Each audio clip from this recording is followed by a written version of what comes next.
자, 오늘은 먼저 LA 등 대도시의 우리 한인 직장인들 그 도시락 예를 해드리려고 합니다. 이 한인 직장인들 사이에서요, 이 도시락을 지참하는 일이 요즘 유행처럼 번지고 있다고 합니다. 그래서 새로운 점심 문화로 자리를 잡고 있다라는 얘기입니다. 자, 스토리는 이렇습니다. 치솟는 각종 생활 물가에 점심값마저 크게 부담이 되자 한 푼이라도 좀 아낄 요량으로 도시락을 싸가기에 우리 한인 직장인들이 나서고 있기 때문입니다. TV 없는 어떤 푸드코트나 아니면 뭐 패스트푸드 같은 것을 먹는 것도 요즘 크게 늘어나고 있는 현상이라고 합니다. 이 LA 한인타운에 직장을 두고 있는 한인 직장인 실제 예입니다. 이모 씨는 아침에 출근하면서 빠짐없이 챙기는 것이 있습니다. 네, 예상하셨다시피 바로 점심 도시락입니다. 물가가 오르면서 이 직장 주변 식당들의 음식값이 계속 인상이 되니까 점심값을 감당하기가 너무 부담이 되자 이 씨는 도시락을 싸가지고 출근하고 다닌 지 꽤 됐다고 합니다. 이 씨는 이렇게 말하고 있습니다.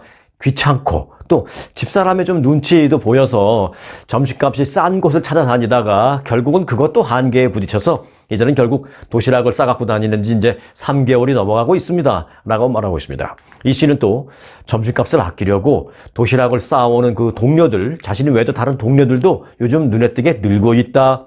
라고 전했습니다. 자, 직장생활 이번에는 10년 차라고 말하는 이 한인 김모 씨는요. 지난해 말부터 도시락으로 점심을 해결하고 있다라고 말했습니다.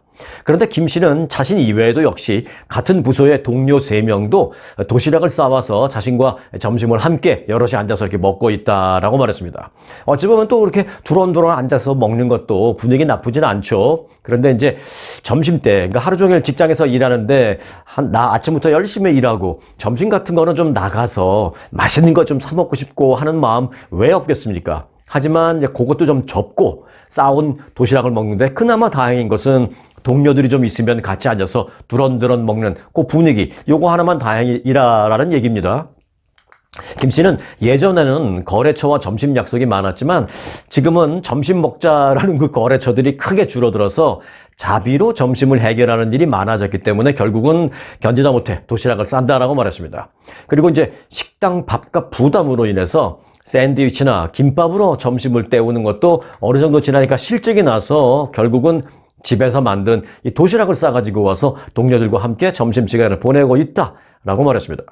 이 한인타운 내 그 한식당의 메뉴 가격이 요즘 굉장히 많이 올랐거든요. 이 팬데믹이 있기 전만 해도 LA 한인타운의 경우 LA가 뭐 물가가 싼 곳이 아니잖아요. 그럼에도 불구하고 팬데믹 이전에는 뭐 설렁탕 9불 99, 뭐 짜장면은 뭐 7불 99 뭐 이런 식으로 $10 미만에도 먹을 만한 것들이 꽤 있었습니다. 그런데 이제 지금은 이 뭐 그런 더 이상 찾아볼 수가 없어요. 지금은 점심 메뉴가 정말 제일 싼 곳이 $15. 뭐 짜장면 설렁탕 하나 뭐 해도 $15. 그리고 조금 조금 차려놓는 그런 점심상이다 하면은 $25까지로 크게 오른 상태입니다. 여기에다가요, 그냥 $25만 딱 내고 나옵니까? $25에 텍스 붙죠. 또 팁 드려야죠. 거기다가 또 플러스 알파. 식당에 주차할 곳이 없으니까 발레 파킹 하는 경우가 많거든요. 이 발레 비용까지 더하면 점심값으로 $30를 쓰는 일이 다반사가 돼버렸다는 것입니다. 그래서 이제 아예 점심 도시락을 싸오는 한인 직장인들이 크게 늘고 있다라는 전언입니다. 한인 직장인들 참 요즘 어려운 시기죠. 이런 것은 다 오르지만 옛날부터 내려오는 말이 있잖아요. 내 월급 빼고 다 오른다고. 네. 참 많은 어려움일 텐데 그렇게 뭐 어차피 도시락을 쌀 수밖에 없는 상황이 됐다라면 그러면 앞서 말씀드린 대로 이렇게 동료들끼리 두런두런 앉아서 즐겁게 먹는 그런 즐거운 분위기만이라도 좀 살렸으면 좋겠다라는 생각을 하게 되네요. 자, 팬데믹으로 경제적인 어려움을 겪는 주택 소유주들도 많습니다. 그런 주택 소유주들에게 최대 $80,000까지 무상 지원하는 캘리포니아 모기지 구제 프로그램이 있는데요. 이 구제 프로그램이 계속 이제 마감 시한이 됐다가 다시 연장이 되고 그러고 있는데 이번에 또 연장됐습니다. 지난 2월 1일자로 최소한 2번의 모기지를 연체했거나 또는 한 번의 재산세를 체납한 캘리포니아 주의 주택 소유주들은 최대 $80,000까지 주정부로부터 무상 지원을 받을 수 있는 게 연장됐습니다. 이 지원금은 융자 형태로 빌려주는 게 아니고 그냥 주는 거기 때문에 다시 갚을 필요가 없다라는 아주 장점이 있습니다.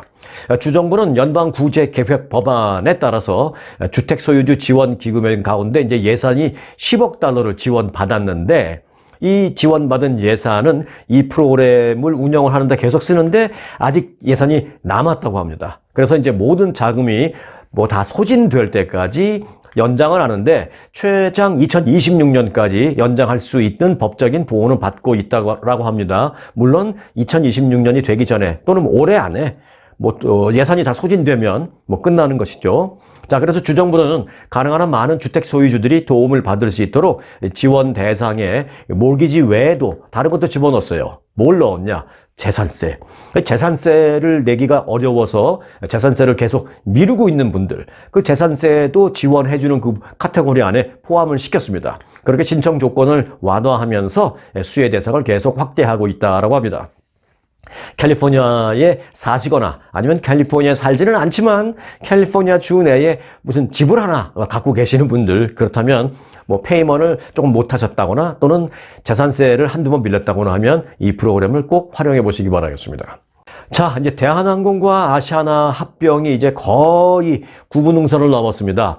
이 초대형 항공사가 탄생할 가능성이 높은데요. 대한항공과 아시아나가 합치면 소위 메가 캐리어라고 하는 초대형 항공사의 탄생이 가시권에 놓이게 되는 것입니다. EU, 유럽연합의 집행위원회가 결국 대한항공과 아시아나항공의 기업 결합을 승인했기 때문입니다. 그러나 이제 완전히 끝난 건 아니에요. 제가 이제 구분능선이라고 말씀드린 이유가 있습니다. 승인은 했지만 조건부 승인입니다. 하지만 뭐 현실적으로 볼 때 그 조건은 지금 뭐 미리 다 예상됐던 거기 때문에 대한항공에서 지금 그 조건을 못 맞출 이유는 없습니다. 자, 지난 3년여간 이어진 그 대한항공과 아시아나항공의 기업 결합 심사가 유럽연합 경쟁 당국의 문턱을 이제 넘으면서 최종 합병까지 이제 마지막 남은 관문 하나는 뭐냐? 이제 미국의 승인만을 남겨놓게 됐습니다. 하지만 이제 미국의 승인 여부도 유럽연합 그리고 나머지 다른 나라에서도 다 이제 승인이 됐다라는 거 영향을 받게 되면 결국은 미국도 승인을 해줄 수밖에 없는 상황이 될 겁니다. 물론 조건부도 있겠지만 그 조건부는 이번에 유럽연합에서 내건 그 조건을 맞춘다면 미국에서 내건 조건은 그 외에 특별히 있을 건 없습니다. 자, EU, 유럽연합의 이번 결정은 시정 조치안 이행을 한다라는 전제로 조건부 승인인데요. 자, 내용은 이렇습니다. 어떤 조건인지. 이제 아시아나 항공도 여객 부문이 있고, 그 다음에 뭐 승객들은 안 태우고 짐을 실어 나르는 화물 부분이 있잖아요. 근데 그 화물 부분에 있어서는 아시아나 항공 화물 사업을 매각하는 조건으로 대한항공이 아시아나 항공을 먹을 수 있게 그렇게 한 겁니다. 그래서 이제 여객 부문에서는 또 한국 내, 그리고 여객 부분은 이제 겹치는 것도 많잖아요. 그런 걸 다 정리를 해야 되는데, 자, 한국 내 그 저비용 항공사들이 있습니다. 그 중에서 티웨이 항공이라고 유럽연합이 아예 딱 못 박았어요. 저비용 항공사인 티웨이 항공이 대한항공으로부터 유럽에 4개 중복되는 노선을 받아가는 것으로 그렇게 조건을 내세웠습니다. 대한항공과 아시아나가 유럽에도 같이 이제 중복되는 노선이 당연히 있을 거 아니에요. 그 당연히 있는 그 4개 노선을 대한항공이 갖고 있는 것을 띄어서 한국의 티웨이 항공에 주는 조건, 이런 조건을 이제 내 겁니다. 어려울 건 없는 것이죠. 그리고 대한항공은 그 아시아나 항공 화물 사업 부분, 이것도 이제 아주 중요한 부분인데요. 그 화물 사업 부분을 이제 분리해서 매각해라라는 조건이 붙어 있는데, 그 매각을 위한 입찰과 매수자 선정 등 매각 직전까지의 조치를 마치면 이제 최종 승인을 받게 됩니다. 그런데 이 부분도 상당히 현실화되고 있습니다. EU 집행위원회는 이번 대한항공과 아시아나 항공의 조건부 합병 승인 결정에는 중복되는 노선을 이관받을 항공사로 티웨이를 명시했다라는 점도 눈에 띈다라고 말했고, 또 대한항공이 이제 해야 할 일은 아시아나 항공의 화물 사업에 대한 적합한 구매자를 찾는 일이다라고 아주 구체적으로 이렇게 딱 명시를 했습니다. EU에서. 현재 그 화물 사업 부문 인수 후보로는요, 한국의 그 제주항공도 거론이 되고 있고요. 그리고 이스타 항공, 그리고 에어 인천이라는 항공사도 있어요. 거기도 거론이 되고 있고, 또 요즘 미국에서 좀 떠오르는 스타죠. 에어 프레미아. 에어 프레미아도 너희들 화물 사업 혹시 할 수 있는 능력이 돼? 하면은 거기도 역시 대상자로 할 수 있다라고 지금 4군데가 떠오르고 있습니다. 제주항공, 이스타항공, 에어 프레미아, 에어 인천. 그런데 이제 얼핏 생각하기는 아니 비행기가 지금 없는데 갑자기 화물을 맡을 수 있냐고 물어보면 그게 쉬운가? 라고 생각할 수 있는데요. 사실 뭐 그게 그렇게 어려운 것도 아닙니다. 갖고 있는 비행기들 다 돈 주고 뭐 돈 다 내고 페이오프 시키고 사오는 그런 것들이 아니거든요. 다 리스하는 겁니다. 리스. 한 달에 얼마씩 내고 리스하는 거기 때문에 이 화물 부문을 내가 사서 운영을 하게 되면 여기서 얼마 정도 벌어지겠구나. 연간 이익률이 얼마나 되겠구나. 그걸 계산해 보면 그럼 내 이 이익률의 이 정도 부분을 비행기를 리스하는 데 쓴다면 나머지 이 정도는 이익금으로 남겠구나. 뭐 아주 단순한 사안수로 나오는 거기 때문에 이게 비행기를 돈 다 주고 사오는 게 아니고 리스이기 때문에 뭐 조그만 신생 항공사라 하더라도 사실 못할 건 없습니다. 그래서 이 아시아나항공 화물 부분 매각하는 것도 큰 문제 없이 아마 추진될 것으로 보이고 있습니다. 이 항공업계는 대한항공이 늦어도 오는 10월 전까지는 이 같은 제가 지금까지 말씀드린 그런 매각 준비를 다 마칠 수 있을 것으로 예상하고 있습니다. 자, 그렇다면 이제 현실적으로 아시아나항공과 대한항공이 한 회사가 된다라는 얘기인데요. 그렇다면 당장 우리 미국에 있는 우리들이나 또는 한국에 계신다 하더라도 가끔 국제선을 이용할 수 있는 그런 분들이 생각할 때는 떠오르는 게 뭐예요? 야, 이렇게 되면 독점인데, 이건 독점은 안 좋은데, 항공 요금도 오를 수 있고, 그 플러스 또 하나, 나는 평생 또는 뭐 10년 이상 아시아나만 타고 다녔는데 내가 지금 갖고 있는 아시아나 항공 마일리지가 지금 얼만데 이거 어떡하지? 라는 생각을 할 수 있죠. 맞습니다. 대한항공과 아시아나가 최종 합병이 되면 그 이후 아시아나 마일리지는 과연 어떻게 되는지가 지금 현재로서는 소비자 입장에서 가장 관심사입니다. 대한항공은 일단 단기적으로는 두 항공사의 마일리지 운영 방식에 급격한 변화는 없을 것이다 라고 밝혔습니다. 무슨 얘기냐? 대한항공이 아시아나항공을 합병을 하더라도 지금부터 2년간은 아시아나항공을 별도의 독립회사로 운영하겠다라고 했습니다. 그래 그런 만큼 2년 정도까지는 아시아나항공 마일리지를 지금처럼 사용할 수 있다라는 얘기죠. 그런데 이제 2년 후는 어떻게 되는 것이냐라는 얘기 생각해 볼 수 있습니다. 대한항공은 2년간의 그 통합 절차 기간이 끝나면 아시아나항공 마일리지를 어떻게 할 것인지를 밝히겠다고 했는데 그 전에 대한항공은 그 2년 기간 동안에 아시아나항공 마일리지를 갖고 계신 분들을 가능한 한 빨리 쓸 수 있도록 최대한 소진 유도 방침을 내놓을 것이다라고 밝히고 있습니다. 뭐 마일리지에 베네핏을 조금 더 준다든지 아니면 다른 어떤 물건을 사는데 마일리지를 많이 적용을 시켜준다든지 이런 방법으로 가능하면 아시아나항공 마일리지는 앞으로 2년 안에 빨리 쓰세요라고 하면서 정책을 할 거다라는 얘기입니다. 요건 좀 참고해 보실 필요가 있는 거고요. 그런데 나 아시아나항공 마일리지 나 100만 마일 갖고 있어. 내가 100만 마일러야.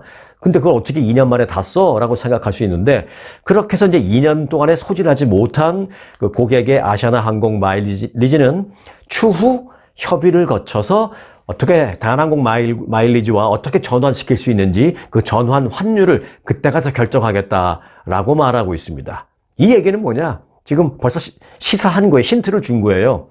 아시아나항공 1마일 대 대한항공 1마일.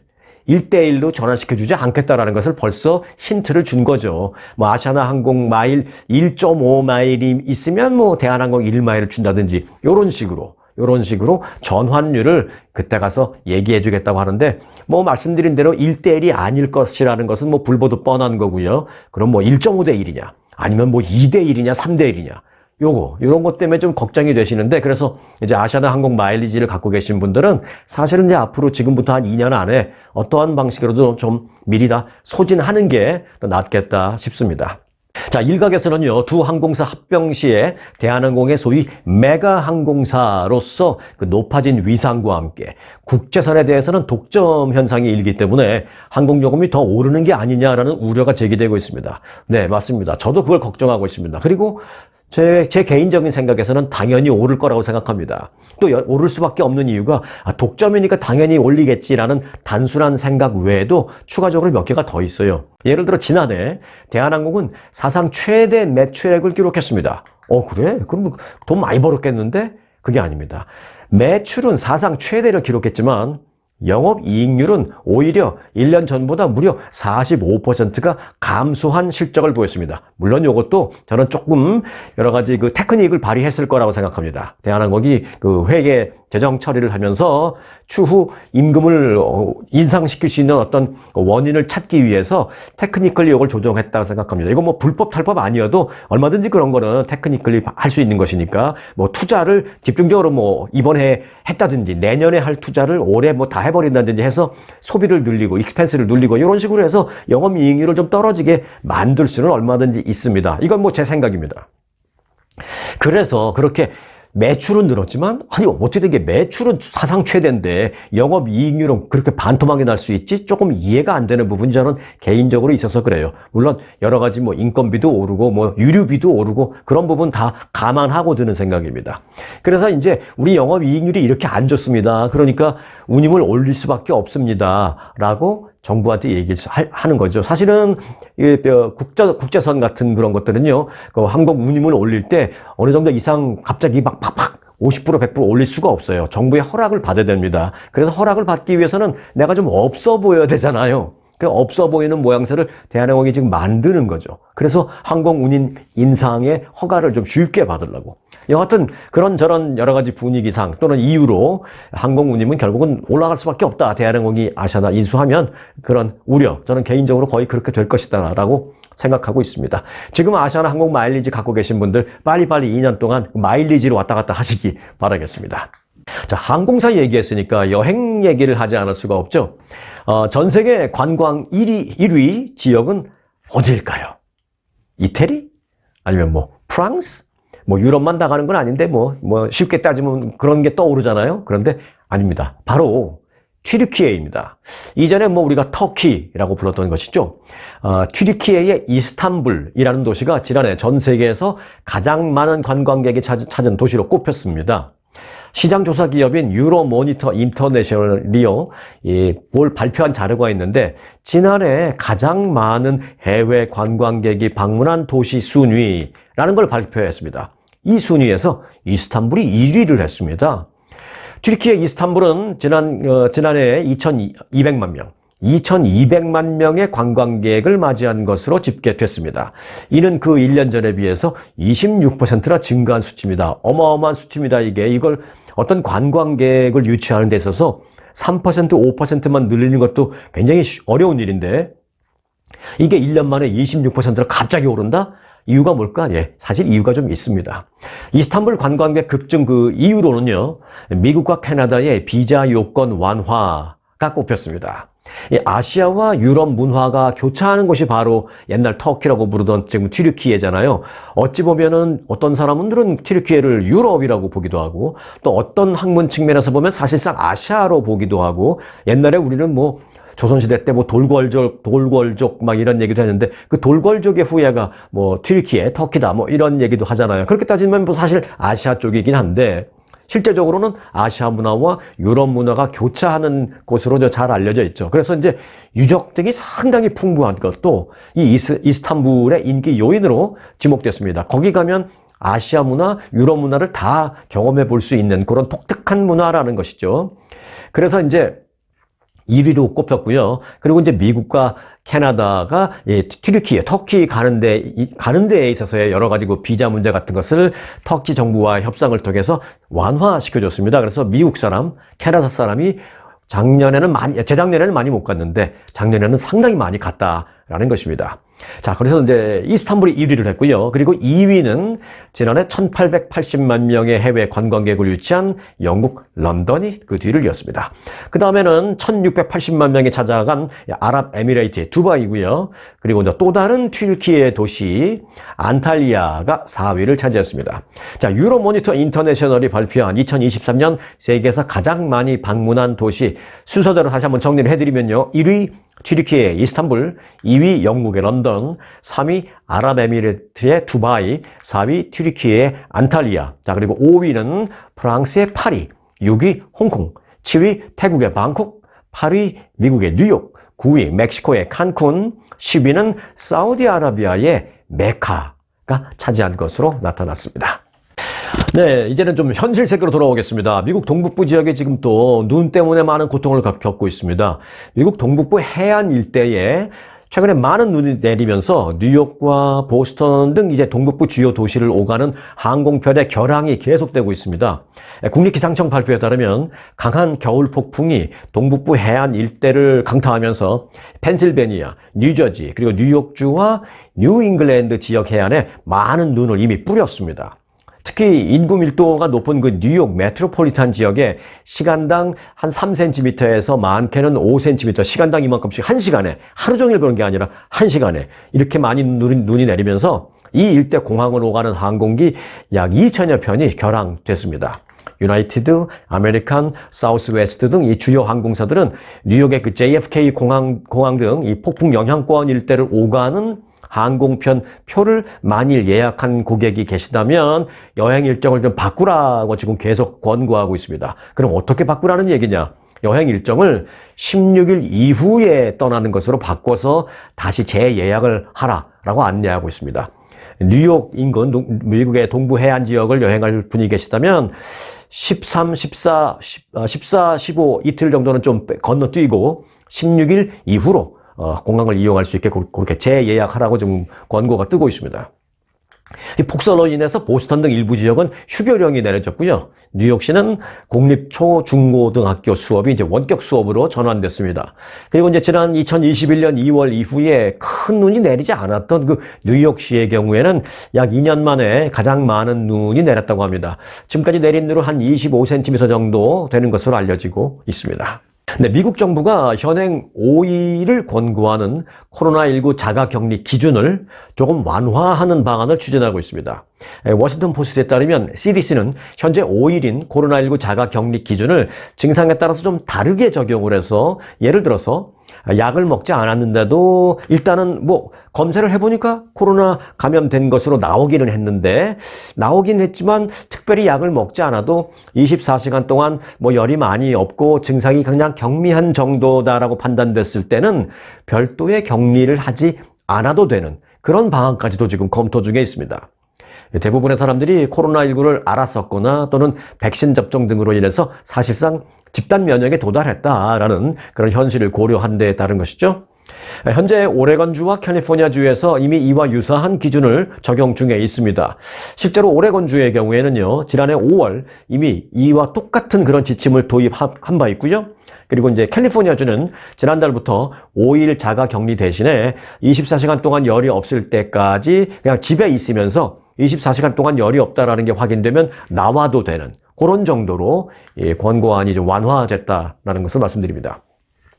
그래도 코로나19 아직까지도 조심하셔야 되는 것은 맞습니다. 미국에서요, 지난 2021년 12월 기준 10일자이던 자가격리 기준을 5일로 완화하긴 했지만 그리고 이제 주정부별로 아까 말씀드린 대로 조금씩 다 차이가 있지만 완화를 하긴 했지만 그래도 아직도 코로나로 인해서 아파하고 또 고통받고 심지어 입원하는 사람들이 아직도 적지는 않아요. 아직도 미국에서는요, 매주 일주일에 코로나19로 몇만 명이 입원을 하느냐? 일주일에 2만 명 이상이 코로나로 인해서 입원하는 것으로 알려졌다라는 말씀을 드리면서 그러니까 아직도 방심을 하지 마시기 바라겠습니다 라는 말씀을 함께 드립니다. 자, 인체에 장기를 이식하기 위해서 유전자를 좀 조작한 그 돼지가 일본에서 처음으로 탄생했다라고 일본 언론들이 일제히 보도했습니다. 그래서 그게 그러면 우리 인간들에게 어떤 이로움을 주는 겁니까? 라는 궁금증이 드시죠? 네, 스토리는 이렇습니다. 일본 언론들 보도에 따르면 일본 메이지 대학이 운영하는 벤처 기업이 있는데 이 기업은 장기를 인체에 이식해도 거부 반응이 일어나지 않도록 면역 관련 유전자를 조작한 돼지 3마리를 태어나도록 하는 데 성공했다라고 발표했습니다. 이 기업은 미국의 바이오 벤처 이제네시스라는 기업이 개발한 특수 돼지 세포를 지난해 9월에 수입을 했었고요. 그리고 그 세포 핵을 주입한 난자를 암컷 돼지 자궁에 이식해서 출산을 시키는 데까지 성공했습니다. 자, 그러니까 뭘 출산시키는 것이냐? 쉽게 말하면 인간의 장기에 어떤 장기를 이식해도 인간에게 면역 거부 반응을 일으키지 않을 수 있는 가능성이 높은 그런 돼지를 탄생시킨 겁니다. 자, 연구팀은 이번에 탄생한 돼지의 신장을 이르면 올 여름쯤 원숭이한테 이식을 해서 먼저 안전성을 확인하겠다라고 밝혔습니다. 원숭이에게 이식을 했는데 원숭이가 면역 거부 반응이 없다. 이러면 그 다음 단계는 바로 이제 인간에게 적용을 해서 시험을 하게 되는 것이죠. 미국의 그 이제네시스라는 그 벤처기업 말씀을 드렸었는데 이 이제네시스라는 그 벤처기업이 사실은 상당 부분 성공해 놓고 있는 부분이 있습니다. 그게 뭐냐면 지난해 그 논문을 발표했는데 어떤 내용이 발표됐냐면 유전자를 약간 편집한 정확하게는 69개라고 하는데요. 돼지의 유전자 69개를 편집한 왜 하느냐? 인간에게 면역 거부 반응이 없도록 그렇게 편집한 미니 돼지의 신장을 원숭이한테 이식을 한 적이 있었습니다. 그런데 그 이식받은 원숭이가 758일, 최장 758일까지 생존한 적이 있는 것으로 알려지고 있습니다. 때문에 이런 장기 이식 기술이 지금 상당 수준 올라왔다라는 말씀을 드리겠습니다.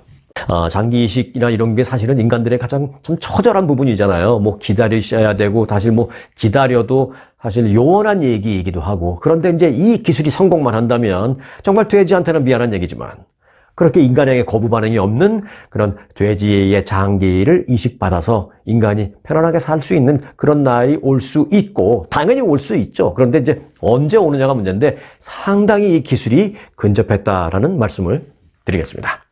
자, 이어서 보너스 뉴스 전해드리겠습니다. 오늘 보너스 뉴스의 제목은요, 이겁니다. 지금 서울은 입니다. 자, 오늘 그런데 보너스 뉴스는 짧게 두 가지 이슈를 간추려 드리겠습니다. 자, 먼저 첫 번째, 서울에 치솟는 물가 얘기입니다. 이건 제가 이제 달러로 환산하지 않고 그냥 얼마 원화로만 말씀드릴 테니까 여러분들이 서울에 이제 방문을 했다. 그래서 친지들이나 또는 뭐 가족들 또는 친구들하고 뭐 식당에 가서 뭐 밥 한 그릇 같이 나누신다라고 한번 상상을 해보시고 그 접근을 해봐 주시기 바라겠습니다. 물론 이거 달러로 환산해 보면은 그래도 여전히 뭐 훨씬 싼데 이거 미국보다 특히 이제 뭐 뉴욕 이런 데 사시는 분들은 야 여기보다 아무래도 싼데 하실 수 있지만 서울을 기준으로 본다면 이제 그 물가가 굉장히 많이 올랐다라는 것을 뭐 자주 다니시는 분들은 아실 겁니다. 서울에서 예를 들어서 칼국수 한 그릇의 평균 가격이 얼마냐? 한국에서 이제 그 외식비가 얼마나 오르냐 안 오르느냐의 기준이 오래전에는 이제 짜장면이 기준이었는데요. 요즘은 칼국수, 짜장면, 냉면, 비빔밥 이런 정도로 지금 변하고 있습니다. 꼭 짜장면만 갖고 할 필요가 있어? 뭐 이런 거죠. 그래서 이제 특히 이제 뭐 연령대가 좀 있으신 분들은 짜장면 안 먹잖아요. 그 칼국수 같은 건 좋아하시잖아요. 그래서 이제 칼국수를 기준으로 하는 그런 연구 조사도 많이 있습니다. 자, 칼국수 한 그릇 평균 가격이 처음으로 9,000원대를 넘어섰다라는 게 지금 서울에서 화제입니다.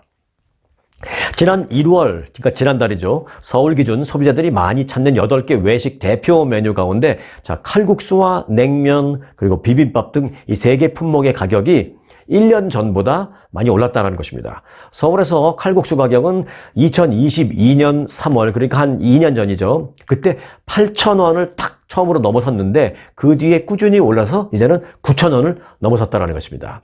칼국수 값은 작년 8월부터 12월까지 5달 연속 8,962원으로 그대로 유지됐다가 이건 평균이에요. 올해 1월에 지난달에 9,038원으로 이제 9,000원 선 위로 올라간 겁니다. 자, 그리고 냉면 가격은요. 작년 12월 그러니까 한 2달 전에 11,308원에서 올해 1월 지난달 11,385원으로 올랐고 비빔밥은 같은 기간 동안에 1,577원에서 1,654원으로 각각 조금씩이라도 올랐다라는 것입니다. 이게 뭐 100원, 20원 오른 것 같고 뭐 그렇게 호들갑 하실 수도 있지만 이게 기준점이라는 것이죠. 이게 이제 100원, 200원 올랐다라는 것은 다른 거는 그보다 더 오를 수도 있다라는 전반적인 치솟는 물가를 얘기하는 바로미터가 되는 것이니까 그런 차원에서 이해하시면 되겠고요.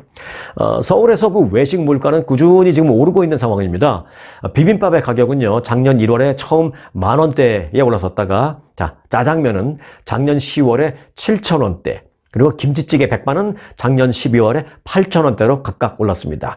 이런 게 이제 뭐 7,000원, 8,000원, 뭐 미국 기준으로 하면 그게 그거 같이 보일 수도 있지만 예를 들어서 뭐 택시 운전하시는 분이라든지 아까 우리 LA나 뭐 대도시의 한인 직장인들이 결국은 그 부담이 돼서 도시락 싸갖고 간다는 얘기가 나올 정도로 이제 매일 밖에서 점심을 사 먹을 수밖에 없는 그런 분들의 입장으로 본다면 이게 뭐 100원, 200원, 500원, 1000원 뭐 이게 큰 부담이 될 수밖에 없는 것이죠. 자, 그리고 또 이제 물가의 바로미터로 되는 게 또 하나 있어요. 그게 뭐냐면 이미용, 그러니까 뭐 쉽게 따지면 뭐 이발비, 그리고 이제 목욕비. 요게 이제 또 하나 바로미터인데 이용비와 목욕비 모두 2달 연속 올랐습니다. 지난달 서울 개인 서비스 요금을 보면 이발소 비용은 12,308원으로 154원 올랐고요. 목욕비는 77원 올라서 그런 생각 드시죠? 지금 한국에서 목욕하는데 얼마나 드나 생각이 드실 수 있죠. 저 시골에 가면 뭐 10,000원 이하도 있겠고 강남에 좀 좋은 데 가면은 뭐 20,000원, 30,000원짜리도 있겠지만 이걸 퉁퉁 털어서 평균을 낸 게 중요한데 지금 목욕비 평균은 1,154원이다. 이렇게 보시면 되겠습니다. 그러니까 아주 시골로 가지 않는 한 웬만한 서울에서 목욕 비용을 한다면 15,000원에서 20,000원 사이 그렇게 볼 수밖에 없다라는 것이죠. 자, 서울의 이제 물가, 치솟는 물가를 말씀드렸고요. 자, 두 번째 서울 얘기입니다. 서울 등 수도권으로 집중되는 인구 얘기인데요. 서울을 비롯한 수도권에 대한민국 인구의 과반이, 즉 절반 이상이 살고 있고 취업자 수도 절반이 넘는 것으로 나타났습니다. 수도권 가구의 평균 자산, 그러니까 한 집당 재산이 얼마나 되느냐, 뭐 이런 것도 조사했는데 그 평균 자산은 6억 6천만 원으로 나타났습니다. 수도권에 있는 가구들. 그런데 이거는 얼마나 차이가 나는 거냐면 비수도권 지역보다 약 한 가구당 2억 원 이상 자산이 많은 것으로 그렇게 나왔습니다. 이거는 평균이 이렇게 나온다는 것은 그 편차는 어마어마하게 큰 겁니다. 통계청에 따르면 지난해 12월 기준 서울, 경기, 인천 등 소위 수도권의 주민등록 인구는 2,601만 명으로 나타났습니다. 한국 인구가 5천만 명 남짓되는데 2,600만 명이 수도권에 사니까 절반이 넘는 거죠. 정확하게는 50.7%가 수도권에 사는 것으로 나타났습니다. 서울 인구는 지금 얼마냐? 939만 명. 서울 인구는 조금 줄었어요. 1,000만 명에서 조금 줄었어요. 939만 명 현재. 경기도 인구는 1,363만 명, 인천 인구는 300만 명 득입니다. 서울 인구는 조금 줄고 있지만 경기도와 인천 인구가 늘면서 수도권 인구 비중은 계속 커지고 있다는 얘기입니다. 이 경제활동을 하는 취업자도 지난해 12월 기준 수도권이 1,448만 명. 수도권에서 경제활동하는, 그러니까 이제 일을 하고 직장을 다니든 내가 자영업을 하든 일을 하는, 경제활동을 하는 사람들이 수도권 지역에는 무려 1,448만 명으로 집계됐는데 이건 한국 전체 취업자의 52%를 차지하는 숫자입니다. 쉽게 말해서 대한민국 전체 이 넓은 땅을 다 놔두고 일을 하는 취업자들 절반 이상이 서울과 경기도 거기에만 이렇게 밀집되어 있다라는 얘기입니다. 뭐 어찌 보면 그만큼 일자리가 있으니까 또 그만큼 소비가 있으니까 뭐 가능한 얘기이다라는 생각도 듭니다. 지방 활성화 등 뭐 말은 뭐 많이 나왔습니다만은 아직도 여전히 대부분의 경제 활동이 서울 등 수도권에 밀집되어 있다는 그 현실을 알 수 있는 대목입니다. 옛말에 그런 말 있죠.